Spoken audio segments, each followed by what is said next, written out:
binabasa ko sa Biblia, kahit sino pa ang tamaan, sabi sa Biblia, sila sa di pagkaramdam ng kahihiyan na pahikayat sa kalibugan upang kalakalin ang lahat ng kasakiman ng buong karumihan ginagawang negosyo. Ha? Alam niyo ang negosyo? Salita ng Diyos, relihiyon. Ang miyembro ninegosyo. Kinakasangkapan yung miyembro para kumita ng pera. O hindi ba? O hindi ba totoo mga kababayan? Yung miyembro pinakakalat sa daan, ha? Pinangungulekta ng mga pera ron sa mga palengke. Kahit sino tinatapatan ng kanilang supot. Sasabihin, sa Panginoon daw, saan kay kanilang sila gumagamit. Pakinggan, isipin nyo. Di ba yan pandaraya sa kapwa? Pakinggan nyo. Eto nakasulat yan, ginagamit na kasangkapan ng pastor, yung miyembro niya, para siya yumaman at magpakarami ng pera. Sa mga pakunwaring salita, ay ipangangalakal kayo. Nakita nyo mga kababayan? Sino ipangangalakal? Bukod sa salita ng Diyos, pati miyembro ipinangangalakal din. Sa kasakiman, sa pakunwaring salita, ipangangalakal kayo. Ikaw mismong miyembro ipangangalakal. Gagamitin kang kapital para manghingi ka ng pera sa mga daan at supermarket. Gagamitin kang kapital para humingi ng suporta sa politiko. O di ba? Ang ipinangangakoy ang miyembro para kumuha ng simpatya ng politiko. Yan ang katuparan ng sinasabi ni San Pedro na sa kasakiman ng pakunwaring salita, ipangangalakal kayo, miyembro. Naaawa nga ako dun sa magpapakasali, pagbabayarin pa. Mahal ko nga yung tao na yon na inililigaw na nagbabayad pa. Mahal ko rin yung mga ngaral na baka sakaling matauhan. Tutal, marami na rin lang silang pira. Huwag na silang magpabayad sa kasal at saka sa binyag. Di ba? Tutal, hindi nyo na kayang ubusin yung pera at nakapalasyo na kayo. Di, huwag nyo nang kurakutan pa yung mga squatter. Na pati ba naman yung mga squatter, hinihingan nyo pa ng ikapo wala namang kita yun. Oh, pinopwersa nyo pa yung mag-love offering. Ha? Dapat yung mga squatter na may sakit, siya pa nga ang bigyan ng pastor. Aba, itong mga pastor na ito, napakatataka, walang kabusugan. Bakit? Karairain na niyang pera, nakapalasyo na siya. Meron na siya sariling eroplano. Ha? Meron na siya sariling vapor. Baka hindi lang vapor, baka barko pa. Ha? Meron na siyang lahat ng bagay at hindi niya na kayang ubusin pati nung kanyang kaapu-apuhan. Pati ba naman ito squatter na imbis tulungan sila pa rin ang nag-aabuloy? O yan ang dapat nating maintindihan mga kababayan. Kaya, halimbawa sabihin ko yon, galit ba ako dun sa tao? No. Baka sakaling magising sila. Total, mga bilyonaryo na sila.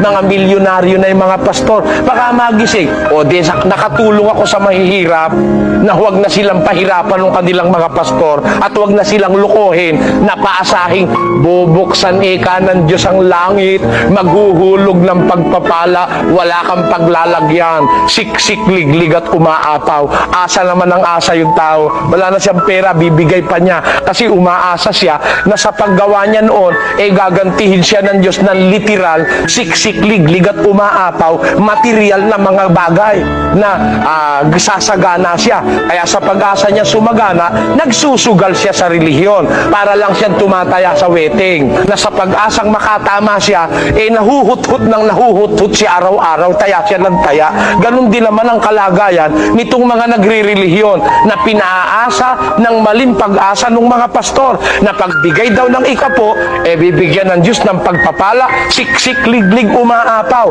Bigay naman ngayon ng bigay na kahit wala nang makain yung anak, bigay pa rin ng bigay. Hindi masamang magbigay kung ayon sa kalooban ng Diyos. Hindi po ako tutol sa pagbibigay.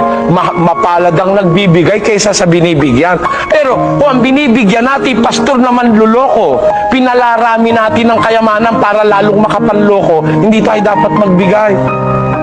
Nagiging kasangkapan pa po tayo ng demonyo para palakasin ang puwersa ng mga manlulokong mangangaral.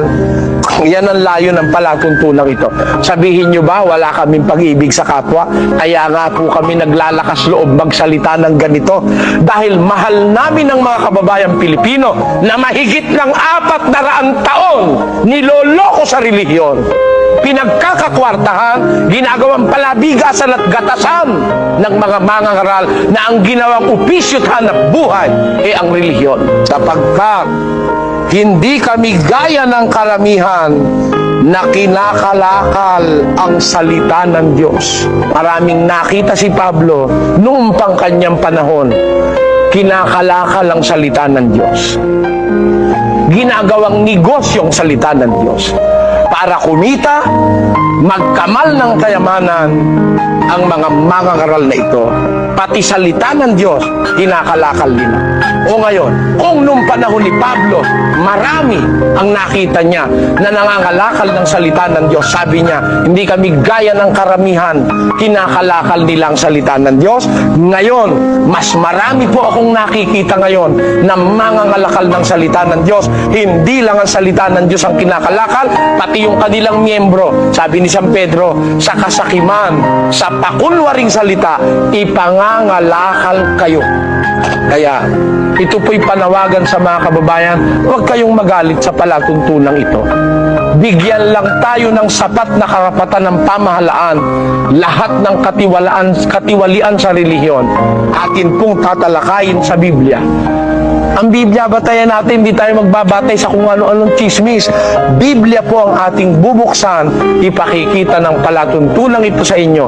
Yung picture, yung larawan ng tunay na relihiyong nasa Biblia, na yung relihiyon na yon ay paglingap sa mga awa-awa, pagmamalasakit sa mga inaapi at niloloko ng kanilang mga pastor. Yun ang tunay na relihiyon, ipagmalasakit yung maliliit.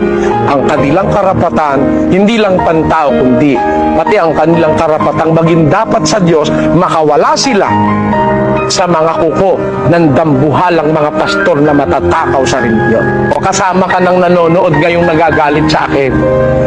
Ha? Ipinangangalakal ka ng pastor mo.